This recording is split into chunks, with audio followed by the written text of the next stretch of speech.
Assalamualaikum warahmatullahi wabarakatuh. Perkenalkan, saya Salsa Bila Budi Utami dari Prodi Pendidikan Bahasa dan Sastra Indonesia dengan NIM 21014210055 angkatan 2021 rombel 3. Nah, di sini saya akan mereview satu jurnal tentang psikolinguistik yang berjudul Pemerolehan Bahasa Pertama Anak Menurut Tinjauan Psikolinguistik yang ditulis oleh Suci Rani Fatmawati. Nah, sebelum memulai review pada hari ini, kita kenali dulu bahasa itu apa.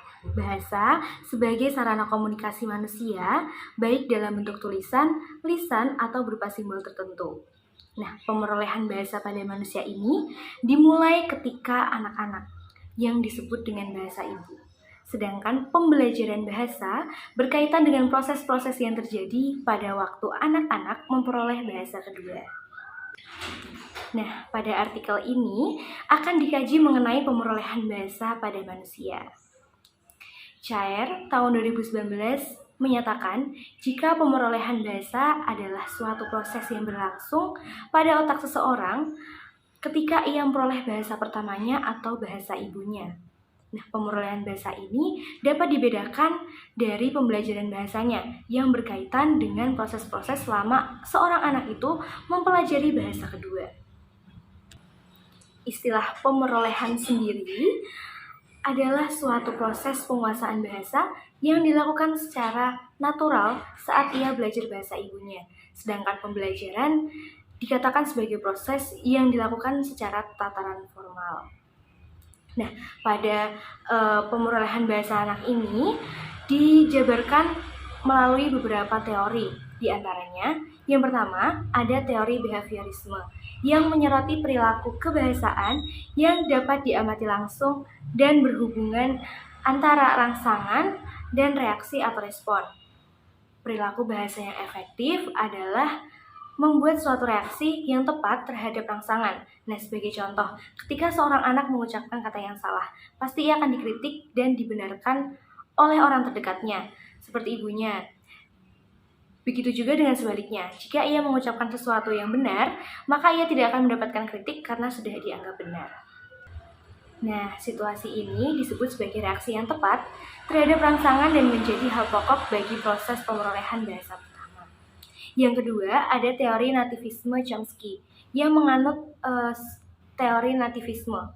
Menurutnya, bahasa hanya dapat dikuasai oleh manusia, sedangkan binatang tak mungkin dapat menguasai bahasa manusia. Teori yang ketiga yaitu ada teori kognitivisme yang dipelopori oleh Jean Piaget yang menyatakan jika bahasa itu salah satu di antaranya beberapa kemampuan yang berasal dari kematangan kognitif. Dan teori keempat, ada teori interaksionisme yang beranggapan jika pemerolehan bahasa sebagai hasil interaksi antara kemampuan mental dan lingkungan bahasa. Artikel ini juga memuat tahap-tahap atau proses pemerolehan bahasa pertama pada anak menurut Ardiana dan Syamsul yang membagi menjadi beberapa tahap. Satu, yaitu kompetensi dan performansi. Kompetensi sendiri adalah pengetahuan tentang gramatika bahasa ibu yang dikuasai anak secara tidak sadar. Gramatika yang dimaksud terdiri atas 3 komponen. Yang pertama ada semantik, sintaksis, dan fonologi yang diperoleh secara bertahap. Nah, kompetensi ini memerlukan bantuan performansi untuk didapatkan oleh anak, yaitu untuk memahami dan mengkodekan dalam proses perseptif dan kemampuan untuk menuturkan dalam proses produktif. Yang kedua adalah pemerolehan semantik. Pemerolehan semantik ini didapatkan sebelum anak memperoleh struktur sintaksis, yang mana anak belum mampu mengucapkan kata dan akan rajin mengumpulkan informasi tentang lingkungannya. Yang ketiga adalah pemerolehan sintaksis. Pemerolehan sintaksis ini dapat diamati ketika anak usia 18 bulan, walaupun ada beberapa anak yang sudah mulai tampak pada usia 1 tahun. Pemerolehan ini ditandai sebagai kemampuan anak dalam mengungkapkan sesuatu dalam bentuk konstruksi atau susunan kalimat. Yang keempat adalah pemerolehan fonologi. Anak baru lahir memiliki perbedaan pada organ bahasa yang mencolok dibanding dengan orang dewasa. Nah, pemerolehan fonologi ini diawali dengan pemerolehan bunyi-bunyi dasar. Menurut Arifudin sendiri, pemerolehan bahasa anak dibagi menjadi beberapa tahap. Yang pertama ada tahap pralinguistik, yang mana adalah masa meraba. Bunyi-bunyi bahasa yang dihasilkan anak belumlah bermakna. Bunyi-bunyi yang dihasilkan memang telah menyerupai vokal atau konsonan tertentu, namun bunyi tersebut tidak mengacu pada makna tertentu. Fase ini berlangsung sejak anak lahir hingga umur 12 bulan. Nah, dimulai pada umur 0-2 bulan, anak mengeluarkan bunyi yang menyatakan rasa lapar, sakit, atau ketidaknyamanan. Masa yang kedua yaitu dimulai pada 2-5 bulan yang mengeluarkan bunyi vokal yang bercampur dengan konsonan. Selanjutnya, umur 4-7 bulan mulai mengeluarkan bunyi agak utuh dengan durasi yang lebih lama. Lalu pada umur 6-12 bulan, anak mulai berceloteh. Pada tahap yang kedua yaitu tahap satu kata, berlangsung ketika anak berusia 12-18 bulan.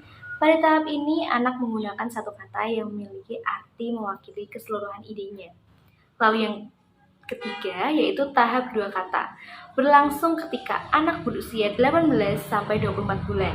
Pada tahap ini, kosakata dan gramatikal anak berkembang dengan cepat. Lalu tahap yang keempat yaitu tahap banyak kata, berlangsung ketika anak 3-5 tahun, bahkan sampai mulai sekolah. Tuturan anak jauh lebih panjang dan tata bahasanya lebih teratur.